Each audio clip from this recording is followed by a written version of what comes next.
Hello friends, ધમુસ kitchen and વ્લોગમાં તમારું સ્વાગત છે. શું તમે ગાજરમાં ટોપરું નાખી અને કોઈ રેસિપી બનાવી છે? મિત્રો, મારી ગેરંટી છે કે તમે પહેલાં ક્યારેય નહીં બનાવી હોય. એકદમ યમી અને ટેસ્ટી રેસિપી બનીને તૈયાર થાય છે. અત્યારે બજારમાં સરસ ગાજર આવે છે અને આપણે કોઈને કોઈ રીતે આહારમાં એનો સમાવેશ કરતા હોઈએ છીએ. તો વાર શું છે મિત્રો? આજનો વિડીયો જુઓ અને ફટાફટ બનાવીને એન્જોય કરો. તો રેસિપી બનાવવા માટે અહીંયા મેં 750 ગ્રામ જેટલા ગાજર લીધા છે. તો અહીંયા જુઓ, મેં ગાજરના પીસ કરી લીધા છે. તો આવું ગાજર હોય અને એની અંદરનો વધારાનો ભાગ આવો લીલો હોય તો એને આપણે આવી રીતે કાઢી લેશું. તો અહીંયા જુઓ, જેટલાની અંદર આવો લીલો ભાગ હતો એમાંથી કાઢી લીધો છે. આવી રીતે ગાજર જો અંદરથી પીળું હોય તો કાઢવાની જરૂર નથી, પણ આ જે ભાગ છે એને આપણે કાઢી લેશું તો રેસિપી સારી બનશે. અને આ ભાગને અમે કાઠિયાવાડી ભાષામાં પીત કહીએ છીએ. તમે શું કહો છો મિત્રો, એ મને કોમેન્ટમાં જણાવજો. હવે આ સમારેલા ગાજરને હું કુકરમાં લઈ લઉં છું. તો અહીંયા બધા જ સમારેલા ગાજરને આપણે કુકરની અંદર ટ્રાન્સફર કરી દેવાના છે. અને હવે પોણો ગ્લાસ જેટલું પાણી ઉમેરી દઉં છું. અને પછી આપણે ઢાંકણ ઢાંકી અને ગેસ પર મૂકી દેવાનું છે. તો અહીંયા ગાજરને બાફવા માટે ગેસને મીડિયમ ફ્લેમ પર રાખીશું અને કુકરની 3 વિસલ વગાડી લેશું. હવે એક બાજુના ગેસ ઉપર આપણે કુકર મૂક્યું છે અને બીજી બાજુના ગેસ ઉપર અહીંયા મેં કડાઈ મૂકી દીધી છે. અને કડાઈમાં લઈશું આપણે 1 ચમચા જેટલું ઘી. ઘી થોડું મેલ્ટ થઈ જાય એટલે આપણે આ જે સૂકો મેવો છે એને એમાં શેકી લેશું.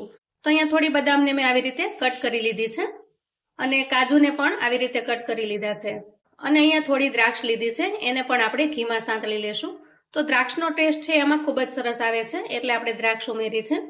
તો અહીંયા ડ્રાયફ્રૂટને સંતળાતા બિલકુલ વાર નથી લાગતી, થોડી જ વારની અંદર સારી રીતે સંતળાઈ જાય છે. તો ડ્રાયફ્રૂટ શેકતી વખતે આપણે ખાસ વાતનો ખ્યાલ રાખવાનો છે કે એ દાજી ન જાય. કાળા પડી જશે તો એનો ટેસ્ટ ખરાબ થઈ જશે. તો એ જુઓ, એકદમ સરસ રીતે આપણે ડ્રાયફ્રૂટને સાંતળી લીધા છે. ગેસની ફ્લેમ આપણે અહીંયા બંધ કરીશું અને કડાઈને આપણે રહેવા દેશું. તો અહીંયા જુઓ, કુકરને મેં નીચે ઉતારી લીધું છે અને હવે આપણે ખોલીને ચેક કરી લઈએ. તો અહીંયા તમે જુઓ, ગાજર એકદમ સરસ ચડી ગયા છે. હવે એના અંદર જે પાણી છે એ પાણીને આપણે કાઢી લેવાનું છે. તો ગાજરને અહીંયા આપણે પાણી ન આવે એ રીતે કાઢી લેવાના છે. આ પાણીને તમે કોઈ સબ્જી બનાવો અથવા તો દાળ બનાવો એમાં ઉપયોગમાં લઈ શકો છો. અને હવે આપણે ગેસ ઓન કરીશું અને એના પર કડાઈ મૂકીશું. તો જે કડાઈમાં આપણે ડ્રાયફ્રૂટ્સને સાંતળ્યા હતા એમાં ઘી પડ્યું છે અને 1 મોટી ચમચી જેટલું ઘી વધારાનું હું ઉમેરી દઉં છું. તો અહીંયા માત્ર 2 જ ચમચા જેટલી ઘીની આપણે જરૂર પડશે. ઘી થોડું મેલ્ટ થઈ જાય એટલે આપણે એના અંદર બાફેલા ગાજરને ઉમેરી દઈએ અને ગાજરને આપણે મેશ કરી લઈએ. આ રીતે ઘીની અંદર સાંતળતી વખતે આપણે ગાજરને મેશ કરી લેશું. તો આવા કોઈ ચમચાની મદદથી તમે પ્રેસ કરશો એટલે ગાજર સારી રીતે મેશ થઈ જશે. તો અહીં આપણે ગાજરને ખૂબ સારી રીતે મેશ કરી લીધા છે. તમારે જો ચમચાથી મેશ ન થાય તો તમે પાઉંભાજી માટે જે આપણે મેશર વાપરીએ છીએ એનો ઉપયોગ કરી શકો છો. તો ઘણી વખત શું થાય, ગાજર થોડા અમથા દબાતા હોય, કાચા રહ્યા હોય થોડા અમથા, તો એને માટે મેશર વાપરશો તો સરસ થઈ જશે. તો અહીંયા મિત્રો તમે જોઈ શકો છો, ગાજરની અંદર ઘી છે એ થોડું છૂટું પડી ગયું છે. તો આ રીતે જ્યારે ઘી છૂટું પડવાનું શરૂ થાય ત્યારે આપણે એમાં મલાઈ ઉમેરીશું. તો અહીંયા મેં 1 વાટકા જેટલી મલાઈ છે એને સરસ ફેંટી અને તૈયાર કરી રાખી છે. તો ઘરમાં આપણે જે દૂધ લેતા હોઈએ અને એની જે મલાઈ નીકળે છે એ મલાઈ મેં અહીંયા વાપરી છે. તો મલાઈથી શું થશે, દૂધ બાળવામાં આપણને ઘણી બધી વાર લાગતી હોય છે, જ્યારે મલાઈ છે એ આરામથી અંદર ભળી જશે અને મિલ્ક મેડનું આપણને કામ આપશે. મલાઈને આપણે સ્પેચ્યુલાની મદદથી મેળવી દઈએ. હવે મીડિયમ ફ્લેમ ઉપર ગેસ રાખી અને મલાઈને આપણે એકદમ સારી રીતે ગાજરની અંદર મિક્સ કરી લેવાની છે. તો અહીંયા આપણે 1 લીટર દૂધની મલાઈ આમાં મેળવી છે. તમે 1 લીટર દૂધ બાળી અને જે માવો તૈયાર કરો એટલું જ સરસ આ મલાઈ આપણને કામ આપશે. તો તમે જુઓ, માત્ર 1 મિનિટની અંદર જ મલાઈ છે અંદર સારી રીતે મિક્સ થઈ ગઈ છે અને ફરી પાછું ઘી છૂટવા માંડ્યું છે. તો અહીંયા લઈશું આપણે ખાંડ અને ખાંડને આપણે એડ કરીશું.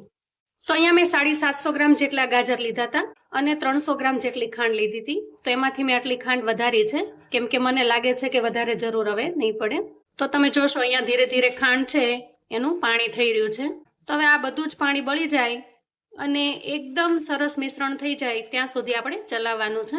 તો અહીંયા જુઓ, 1 કપની અંદર થોડું દૂધ લઈ અને મેં કેસરને પલાળી રાખ્યું છે. તો આ દૂધને આપણે અંદર એડ કરી દઈએ.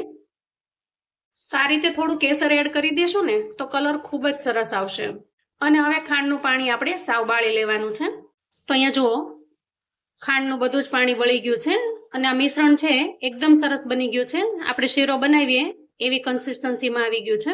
તમે જોઈ શકો છો એકદમ સરસ કન્સિસ્ટન્સીમાં ફેરવાઈ ગયું છે. હવે અહીંયા મેં ટોપરાનું ખમણ લીધું છે, તો 1 વાટકી જેટલું ટોપરાનું ખમણ આપણે આમાં ઉમેરી દેવાનું છે. અને સાથે સાથે 3 થી 4 એલચી છે એનો અમે ભૂકો કરી લીધો છે, એને પણ ઉમેરી દઈએ અને સારી રીતે મિક્સ કરી લઈએ. મિત્રો, ગાજરનો હલવો તો તમે ઘણી વખત ખાધો હશે, પણ આ રીતે ગાજરમાં ટોપરું નાખી અને તમે ગાજરની ટોપરા બરફી ક્યારેય ખાધી છે? એકદમ ટેસ્ટી બને છે અને એકદમ લાજવાબ. હવે બધું જ સારી રીતે મિક્સ થઈ જાય એટલે આપણે ઘીમાં સાંતળેલું ડ્રાયફ્રૂટ્સ છે એને પણ ઉમેરી દઈએ અને મિક્સ કરી લઈએ. તો મિત્રો, આને તમે ગાજર ટોપરાનો હલવો કહો કે ગાજર ટોપરાની બરફી, એકદમ ટેસ્ટી અને ખૂબ જ લાજવાબ લાગે છે. તમે ગાજરનો હલવો ઘણી વખત ખાધો હશે, પણ એક વખત આ રીતે આ રેસીપી બનાવીને જુઓ. તો અહીં આપણે ગેસની ફ્લેમને બંધ કરી દીધી છે અને આ મિશ્રણને આપણે ઠંડુ થવા દઈએ. તો આના અંદરથી તમે લાડુ વાળી શકો છો અથવા તો એને ઢાળી અને પીસ પણ કરી શકો છો. અને એવું કશું જ ન કરવું હોય તો ગરમા ગરમ એક વાટકાની અંદર પીરસી દો તો બધાને ખૂબ જ ભાવશે. તો હું તો મિત્રો આવી રીતે ગરમા ગરમ પીરસી રહી છું. તમારે પીસ કરવા હોય તો તમે પીસ પણ કરી શકો છો, પણ આ રીતે ગરમા ગરમ ખાવાની ખૂબ મજા આવે છે. એકદમ અલગ અને યુનિક રેસીપી છે. એક વખત તમે લોકો પણ ચોક્કસથી ઘરે બનાવજો અને મને ફીડબેક આપજો કે તમને આજની રેસીપી કેવી લાગી છે. તો મિત્રો, મોઢામાં મૂકતા જ પાણી પાણી થઈ જાય અને જોતા જ ખાવાનું મન થઈ જાય એવી સરસ બનીને તૈયાર થાય છે. તો મિત્રો, તૈયાર છે એકદમ ગરમા ગરમ ગાજર અને ટોપરાનો હલવો. આને તમે પીસ કરી અને ગાજર ટોપરાની બરફી પણ બનાવી શકો છો. તો મિત્રો, છે ને એકદમ યુનિક અને અલગ રેસીપી. તો આવું અવનવું જાણવા માટે ચેનલ પર જો તમે નવા છો તો ચેનલને સબસ્ક્રાઇબ કરો. વિડીયો ગમે તો લાઈક અને શેર કરો. તમારા સગા સંબંધી મિત્રોને પણ આપણી આજની આ ગાજર ટોપરાની બરફી કે હલવાની રેસીપી મોકલી આપજો, જેથી કરીને એ લોકો પણ બનાવી શકે અને એન્જોય કરી શકે. અને મને કોમેન્ટમાં ચોક્કસથી જણાવજો મિત્રો કે આજની રેસીપી તમને કેવી લાગી છે.